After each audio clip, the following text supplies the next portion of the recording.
It was always in the back of my mind. I mean, it was always something I wanted to work towards. And from the time I was little, it's always been about animals. I've always loved animals. And in Brooklyn, I mean, I was in tears like every day rescuing, trying to help dogs and cats, fighting my family because they don't want that dirty animal in the house, you know. So for a long time, it was my goal to open up a farm sanctuary. I visited a few others when I was younger, the pig one in West Virginia, and of course Farm Sanctuary in New York. And it was something I always wanted to do. My name is Sandy Horvath. I started with Sunrise in 2013 as a volunteer. I came to an event one day and I fell in love with the place. And there wasn't a formal volunteer program, although there were definitely people that came to help out. But I just hounded one of the longtime volunteers about coming to work and moved up here in 2015 so I could now live next door to them. We have some volunteers who have been coming here for 10 years, every weekend, through rain or snow or sleet, and that just means the world to us because, like, it gives us a little bit of time off to be able to go to the store, do our running or whatever, and knowing that everything will be taken care of. Started with an incident out at the Conklin Farms, kind of got us on the path with Mercy for Animals. Shortly thereafter, made a visit here to Sunrise Sanctuary. Pretty much speaks for itself. 10 years later, we're still here.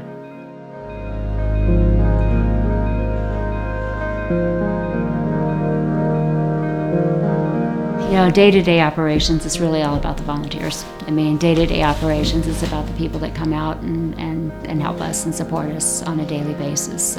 Board is really a governance, you know, and you know, big decisions and strategic decisions, you know, the board reviews, but day-to-day is all about the volunteers. And really everyone on the board is a volunteer as well, so it's a pretty hands-on board.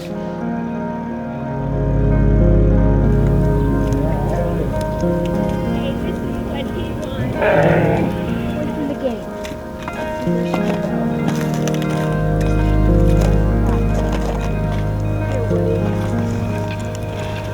Here you go, and that's honey for you, and you don't need anything else the rest of the day.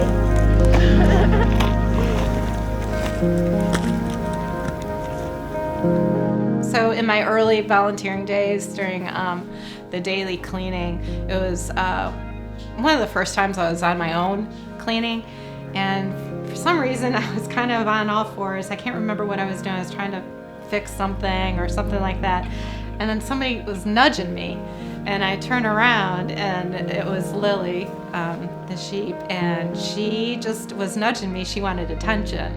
And even, you know, then I was like, you know, this is just like my dog at home, you know, who wants to be pet.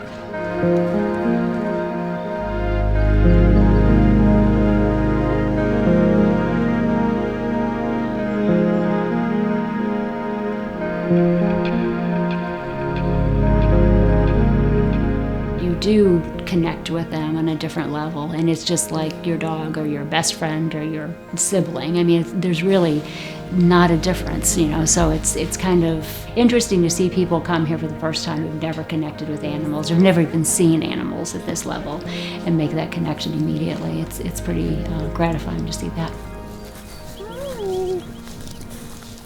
Hi, aren't you handsome? What are you doing, man?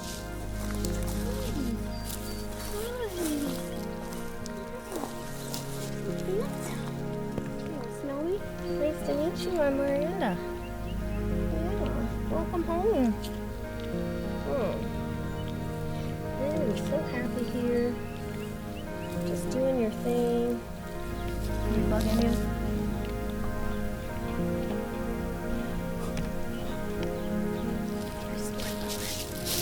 Being here, especially for open barn days, and watching, especially children, watching them in awe with these animals is just heartwarming, just to see them. And I hope that just instills something in them, that they'll realize maybe, oh my God, these are the animals that we eat, Mom. Like, we got to do something about it. And there's been several instances at some of our events where people have actually come up to me and said, you know what, I can't eat these creatures anymore. Like seeing them and seeing their personalities, and I can't do it anymore. So that's always, just an amazing feeling right there.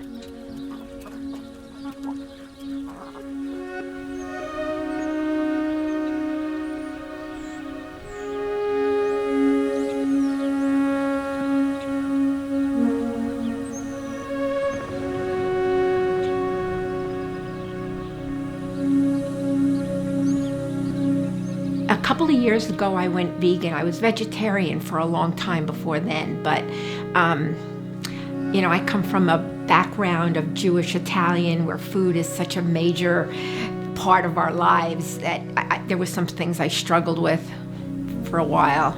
Yeah, giving up meat is nothing. It's, the cheese and stuff, but now there's so many good ones out there now. You don't have to miss it.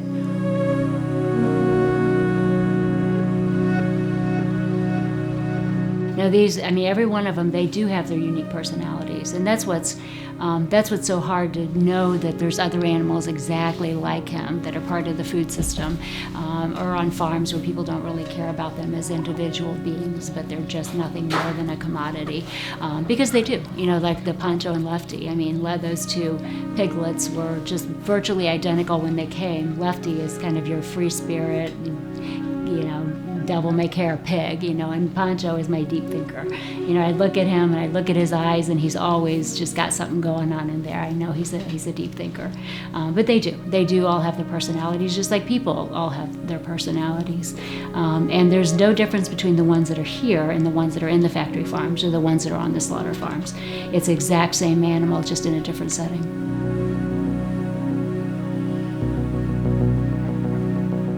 Humane. There's not even a law for that. Cage-free that just means they have to not be in a cage. Free range means they have to have access to the outside, but it could be a door on one end of a shed with 50,000 birds in it, that most of the birds will never get anywhere near that door. And then they'll have a little tiny area where it's all a scam. Cage-free is slightly better than being in a cage, but they're still packed where they can barely move. There's just no way to mass produce animals humanely.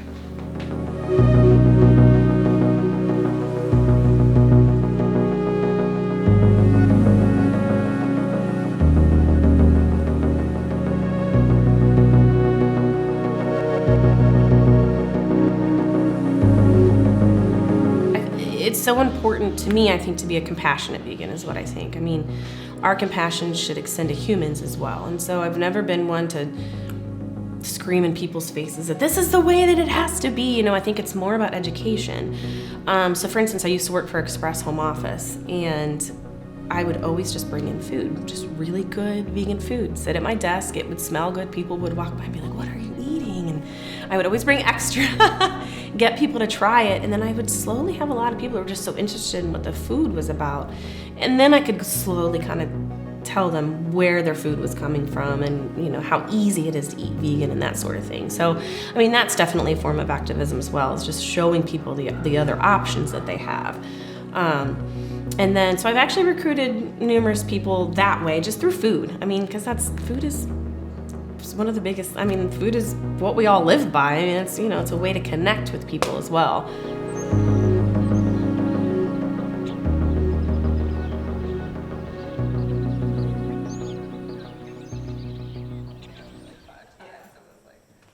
One of my favorite memories is when my one daughter, Bella, came out with me in the evening. We were helping out. It was one of those hot summer days, and we came out to help with waters in the evenings and bring some treats for everybody in the back. And we were working, and Oscar was rooting around in the field out there. Oscar's the pig in the back. And I told Bella, go give Oscar a treat. And watching her do this, going out in the field, and like I said, it was like the sun was setting, and just I said, he'll sit for you.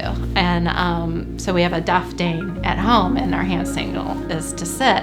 And just watching her do that, just automatically treating Oscar, the pig, just like our dog at home. And he did. His tail's wagging and that. And just, my family makes these connections, and it means something.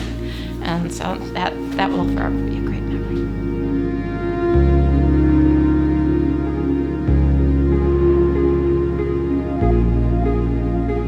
Yeah, I think, the ultimate goal is to provide a safe haven, for the animals that call Sunrise home today and the future ones to come, and give them the best life possible for the time they have left, is the ultimate goal. The events are great for awareness, to help bring volunteers and bring donations, obviously, so we can continue to do what we do, because, we need both in fairly large quantities to keep doing what we do. It's also an education. Education is not our primary focus. Our primary focus is taking care of the animals, but when you can educate people on the realities of the food production system in America and maybe change some hearts and minds along the way, that definitely is part of the process. And we hope to continue to do that as well.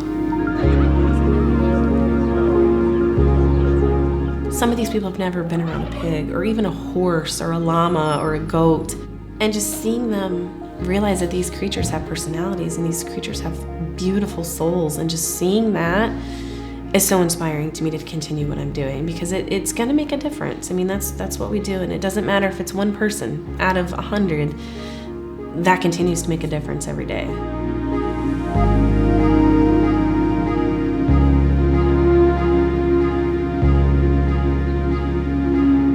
We strive, every animal has the freedom to go wherever they want, and everybody is just allowed to be. They don't have to do anything for the basis of us. They just do their thing.